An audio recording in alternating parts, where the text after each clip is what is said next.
Bonjour à tous. D'abord, écoutez, le théâtre de l'Espace des Arts est resté ouvert toute la période du confinement et toute la période du déconfinement. Alors, dès le début du confinement, on a fabriqué des masques pour le personnel du Grand Chalon qui continuait de travailler, que ce soit les rippers pour les poubelles, que ce soit le personnel des crèches, et on a fabriqué des masques avec les couturières de l'Espace des Arts et les couturières du Grand Chalon.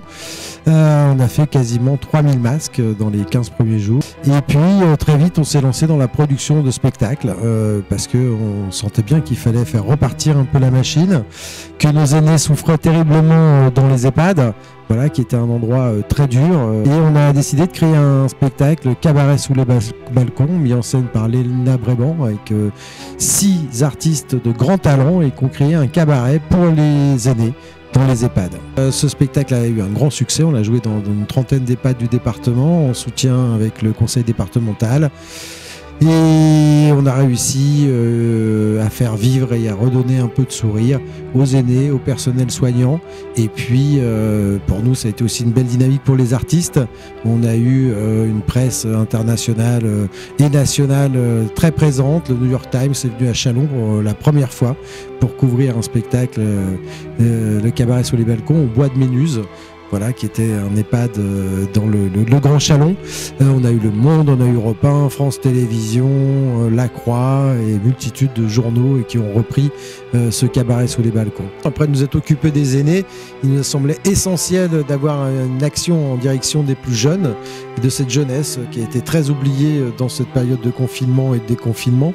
Et on a créé un été tonique avec plein d'ateliers autour des cultures urbaines, slam, hip-hop, DJing, graphe, voilà, et on a accueilli plus de 400 jeunes cet été à l'Espace des Arts pour tous ces ateliers, et on a créé ce dispositif en partenariat avec le Conservatoire et Chalon dans la rue, voilà, ce qui était assez unique, et on a créé ça en 15 jours. C'est une programmation très riche, 72 spectacles, 249 représentations.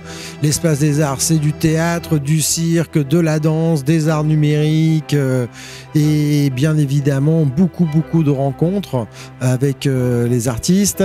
On commence la saison avec Oraison en ce moment, donc un petit cirque qui est au Théâtre du Port-Nord pour 9 représentations, et ensuite on aura le début de la saison à l'Espace des Arts avec un diptyque féminine de Pauline Bureau et Désobéir de Julie Bérès, 2 spectacles absolument formidable sur des questions d'être femme aujourd'hui. C'est une ouverture très féminine. Ensuite, on va décliner avec du grand théâtre, Fracasse, avec toute l'équipe de Jean-Christophe Imbert, et puis Toreton avec La vie de Galilée, plein de créations de théâtre qui vont comme ça nous emmener jusqu'au mois de décembre avec du cirque et un grand festival au mois de novembre, Transdanse, un festival de toutes les danses que nous pourrons accueillir ici à l'Espace des Arts, avec 249 représentations, je crois, et ça fait quasiment une par jour, plus les actions toniques, culture, espace de rue, plus le bar. Voilà, c'est effectivement un lieu ouvert et on passe et on peut s'arrêter pour boire un coup, pour voir un spectacle, pour lire un livre, pour se connecter à Internet. Il y a un très bon Wi-Fi. Enfin voilà, c'est un espace de vie aussi, l'Espace des Arts. En tout cas, on est une équipe extrêmement professionnelle, qui connaissons les risques, qui connaissons les protocoles, et on les applique de manière très stricte à l'Espace des Arts, ce qui n'empêche que chacun doit avoir une responsabilité citoyenne et respecter les fameux gestes barrières, venir avec son masque, utiliser le gel hydroalcoolique qui est à disposition des spectateurs, et puis respecter aussi la distanciation sociale nécessaire, enfin distanciation physique, pas sociale d'ailleurs, la distanciation physique nécessaire, et tout est organisé dans nos salles pour vous accueillir de la manière la plus sereine possible. On est tous ravis de vous accueillir, merci de votre écoute, et puis voilà, vive la vie, soyons joyeux, impertinents, et continuons de créer ensemble ce lien social malgré la période difficile.